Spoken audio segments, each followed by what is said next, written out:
Ibn Abbas rapporte du prophète sallallahu alayhi wa sallam qu'il a conseillé un homme en ces termes. Profite de 5 choses avant que 5 autres ne surviennent. De ta vie avant que ta mort ne survienne. De ta bonne santé avant que tu ne tombes malade. De ton temps libre avant d'être occupé. De ta jeunesse avant que ta vieillesse n'ait lieu. De ta richesse avant d'être touché par la pauvreté. La santé et le temps libre font partie des choses dont le prophète sallallahu alayhi wa sallam nous a commandé de faire bon usage. De ta bonne santé avant que tu ne tombes malade, de ton temps libre avant d'être occupé. Ainsi, la bonne santé est une couronne posée sur la tête des bien portants que seuls les malades perçoivent. Et le temps libre est un trésor pour qui le détient, chose perçue que par les personnes débordées d'activités qui ne trouvent plus un moment pour eux. Profite de ta bonne santé avant que la maladie ne survienne. Profites-en, non dans les tentations de ce monde, mais dans l'adoration de ton Seigneur, par l'accomplissement de bonnes actions.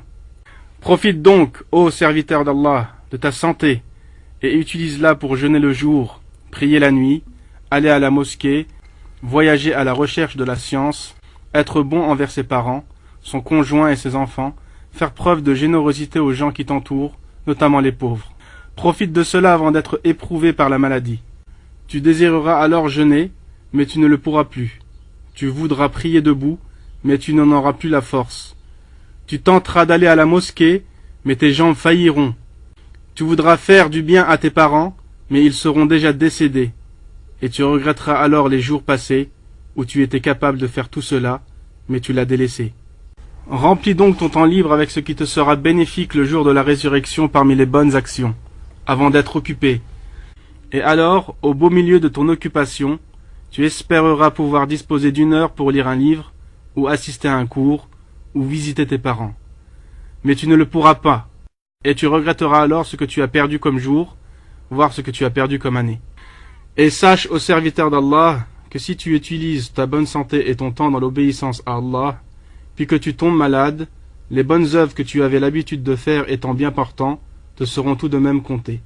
Comme l'a souligné le prophète sallallahu alayhi wa sallam lorsqu'il dit « Si le serviteur tombe malade, les bonnes actions qu'il avait l'habitude de faire étant bien portant lui seront comptées, et comme celles qu'il avait l'habitude de faire, sédentaires. » C'est aussi la raison pour laquelle le prophète sallallahu alayhi wa sallam a dit « Il y a 2 bienfaits au sujet desquels beaucoup de gens sont dupés, la bonne santé et le temps libre. » Le prophète sallallahu alayhi wa sallam a donc voulu expliquer que la personne réellement dupée est celle bien portante, ayant du temps libre, mais qui pourtant ne tire pas bénéfice de ces 2 bienfaits pour adorer son Seigneur et décrocher le paradis. Quiconque donc utilise son temps libre et sa santé dans l'obéissance à Allah, c'est bien lui le bienheureux. Quant à celui qui les utilise dans la désobéissance d'Allah, il est certes dupé, car le temps libre est toujours suivi de l'action et l'occupation, et la maladie fait toujours suite à la santé. Deuxième partie, la maladie. وَلَنَبْلُوَنَّكُمْ بِشَيْءٍ مِّنَ الْخَوْفِ وَالْجُوعِ وَنَقْصٍ مِّنَ الْأَمْوَالِ وَالْأَنفُسِ وَالثَّمَرَاتِ وَبَشِّرِ الصَّابِرِينَ الَّذِينَ إِذَا أَصَابَتْهُم مُّصِيبَةٌ قَالُوا إِنَّا لِلَّهِ وَإِنَّا إِلَيْهِ راجعون. Bien que les maladies soient amères et pénibles, Allah subhanahu wa ta'ala y a mis des sagesses et beaucoup de bénéfices. Certains les connaissent et d'autres ne les connaissent pas. D'où la parole suivante du messager d'Allah sallallahu alayhi wa sallam. L'affaire du croyant est étonnante. Tout ce qui lui arrive est un bien pour lui. S'il lui arrive une chose qui le réjouit et qu'il remercie, c'est un bien pour lui. Et s'il lui arrive un mal et qu'il patiente, c'est un bien pour lui. Et ceci n'est possible que pour le croyant. Urwa ibn Zubayr, radiyallahu anhu, se plaignit de la gangrène. On le lui coupa alors de son genou tout en étant silencieux sans crier. Et la même nuit, un parmi ses fils tomba d'un toit et mourut. Urwa dit alors, « Ô mon Seigneur, louange à toi. Ô mon Seigneur, louange à toi. Ils étaient 7. Tu as pris un parmi eux, et tu m'en as laissé 6. J'avais 4 extrémités, les pieds et les mains. Tu m'en as pris une, et tu m'en as laissé 3 autres. Certes, même si tu prends, c'est toi qui as donné, et même si tu éprouves, tu m'as aussi octroyé la bonne santé. Le prophète sallallahu alayhi wa sallam a dit également: aucun musulman ne subit un mal comme la maladie ou autre, sans qu'Allah efface ses péchés comme l'arbre perd ses feuilles. Les douleurs sont souvent une purification qu'Allah envoie par sa sagesse aux vrais croyants, afin de leur soustraire ce par quoi leur esprit est captivé parmi les plaisirs de ce monde. Et il se peut qu'un mal se révèle utile. Combien d'épreuves difficiles se sont révélées être un don et une miséricorde qui nous permettent de voir plus clair et de nous repentir avant la mort. Chers frères et sœurs, et pour tous ceux qui ont entendu ces paroles, chacun d'entre nous doit se poser cette question. Puis-je affirmer sans aucune hésitation que j'ai été reconnaissant envers Allah pour les bienfaits qu'il m'a donnés, qui sont la bonne santé et le temps libre? Soyons honnêtes et acceptons nos erreurs et essayons d'aller de l'avant, pour que notre reconnaissance soit réellement effective et concrète.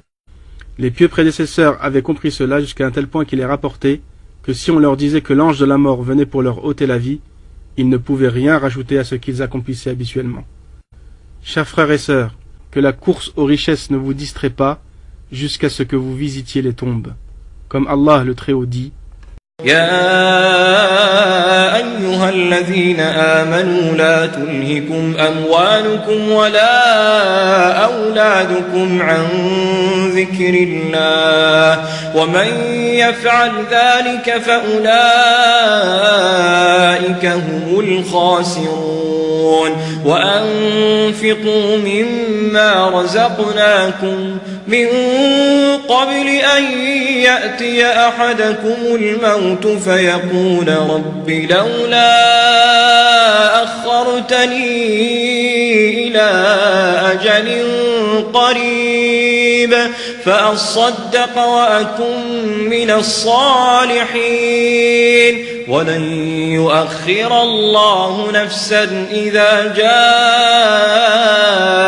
أجلها والله خبير بما تعملون